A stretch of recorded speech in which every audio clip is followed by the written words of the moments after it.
أعوذ بالله من الشيطان الرجيم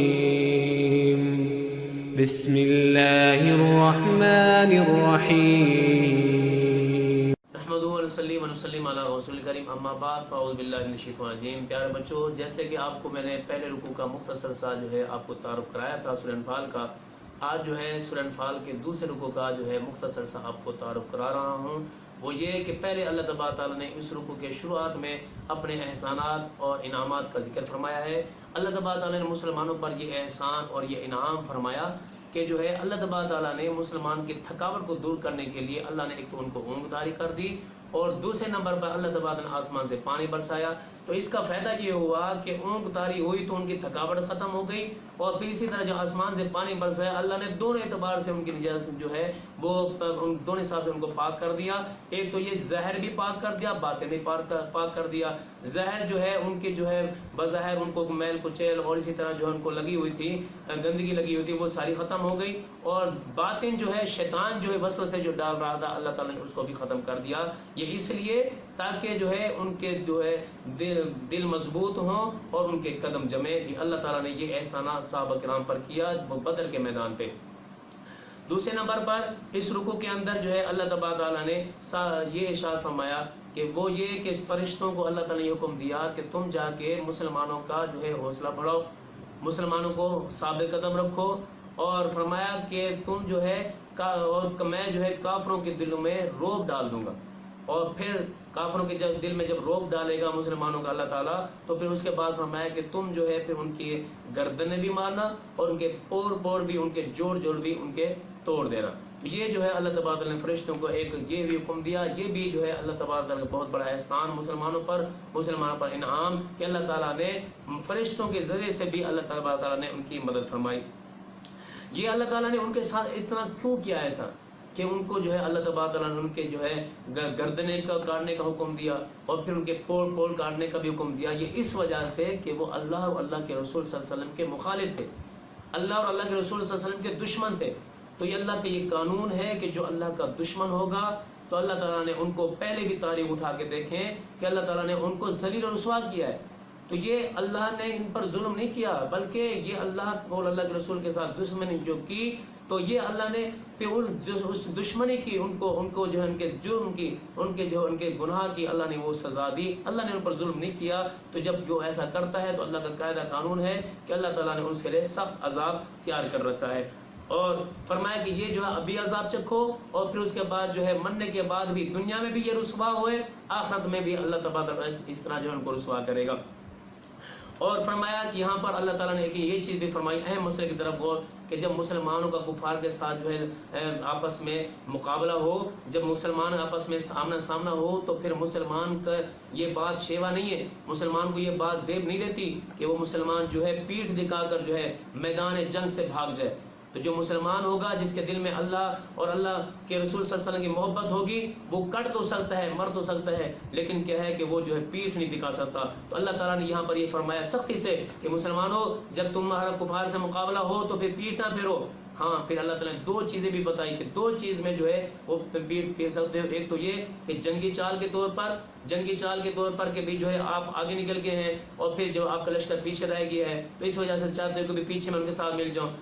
تو اسی طرح فرمایا کہ اپنے لشکر سے ملنے کے لیے یہ جنگی چال، دوسری بھی یہاں سے جنگی چال یہ کہ بھی یہاں سے پھر کر دوسری جگہ سے حملہ کروں، یا اسی طرح جو ہے آپ نے دیکھا کہ میرا لشکر پیچھے ہو گیا ہے تو اس سے جا کے ملوں۔ تو فرمایا کہ اس صورت میں آپ پیچھے ان کے ساتھ مل سکتے ہو، لیکن یہاں سے بھاگ کر گھر نہیں جا سکتے، یہاں سے بھاگ کر تم گھر نہیں جا سکتے۔ اور فرمایا کہ اس کے علاوہ اگر کوئی یہاں سے چھوڑ کر میدان جنگ کو چھوڑ کر بھاگ گیا پیچھے پیٹھ دکھائی تو پھر اللہ تعالیٰ نے اس کا ٹھکانہ جہنم بنایا ہے، وہ برا ٹھکانہ ہے۔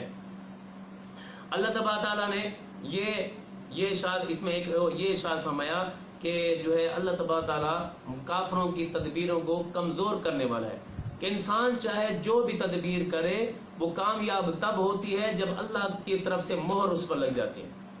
تو انسان جو ہے چاہتا ہے کہ میں یہ کروں گا، جیسے ہم دنیا میں دیکھتے ہیں کہ کتنے ہمارے کام ہوتے ہیں کہ ہم کہتے ہیں یار آج میں یہ کام کروں گا اور کل جو ہے میں یہ کام کروں گا، لیکن ہوتا کیا ہے جو اللہ چاہتا ہے وہ ہوتا ہے۔ تدبیر ہم کیا بناتے ہیں، ہوتا کیا ہے؟ تو یہ معلوم ہوا کہ تدبیر جو ہے تب کام ہوتی ہے جب اللہ کامیاب ہوتی ہے، جب اللہ کی طرف سے اس پر مہر لگ جاتی ہے تو وہ تدبیر کامیاب ہوتی ہے۔ اللہ تعالیٰ نے مسلمانوں کو ایک خوشخبری یہ بھی عطا فرما دی، یعنی کہ وہ چاہے جتنی بھی تدبیر کرتے رہے اللہ تعالیٰ ان کی تدبیروں کو ناکام کر دے گا۔ اور یہ فرمایا ان تستفتحوا فقد جاءکم الفتح، کہ فرمایا کہ کافروں، ان کو وارننگ دی اللہ تعالیٰ نے، اگر تم چاہتے ہو کہ تم کامیاب ہو جاؤ تو تمہارے رسول کریم صلی اللہ علیہ وسلم کی صورت میں جو ہے آپ فتح تمہارے پاس آ چکی ہے، تم اس کو قبول کرو، مانو اور اپنے ہتھیار پھینک دو، اور جو ہے پھر آپ کی جو ہے بات مان لو، کامیابی اسی میں ہوگی۔ فرمایا کہ اگر تم نہیں مانو گے پھر اسی طرح حرکتیں کرو گے تو ہم پھر اسی طرح کریں گے، اگر تم پھر ایسا کرو گے تو پھر ہم پھر اسی طرح کریں گے۔ تمہارے لیے بہتر یہی ہے کہ تم جو ہے رسول کریم صلی اللہ علیہ وسلم کو تسلیم کر لو۔ اور فرمایا کہ جب تم اپنی جو ہے اپنی پھر اسی پر آ جاؤ گے کہ جو ہے تم چاہو گے کہ بھی اپنی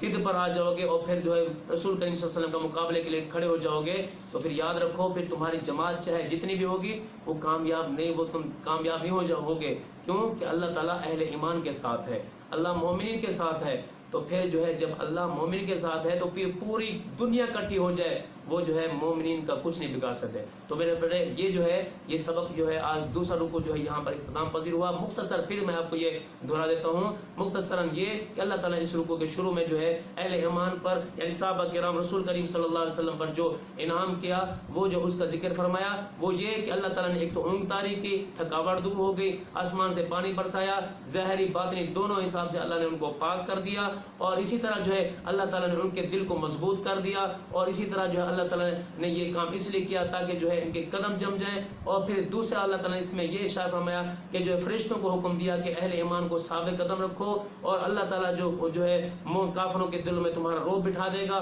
اور تمہارا کام یہ ہے کہ ان کی گردنیں کاٹو اور اسی طرح ان کے پور کاٹ دو۔ اور اسی طرح پھر فرمایا کہ یہ اللہ تعالیٰ کسی پر ظلم نہیں کرتا، یہ اس وجہ کہ اللہ اور اللہ کے رسول کے جو مخالف بنے تو اللہ تعالیٰ نے اس وجہ سے جو ان کو جو ہے پھر اللہ تعالیٰ نے سزا دی، اور اللہ تعالیٰ نے ان کے لیے سخت عذاب تیار کر رکھا ہے۔ اور پھر آگے یہ بھی ارشاد فرما دیا اللہ تعالیٰ نے کہ یہ دنیا میں بھی عذاب اس طرح ذلیل و رسوا ہو کر مریں گے، آخرت میں بھی ان کے لیے عذاب ہوگا۔ اور آگے پھر یہ بھی ارشاد فرمایا کہ کافر چاہے جو بھی تدبیر کرتے رہے ان کی تدبیر کامیاب نہیں ہوگی، کیونکہ اللہ تعالیٰ ہی ان تدبیروں کو کامیاب کرنے والے ہیں، اللہ تعالیٰ ہی تدبیر کو جو ہے اپنی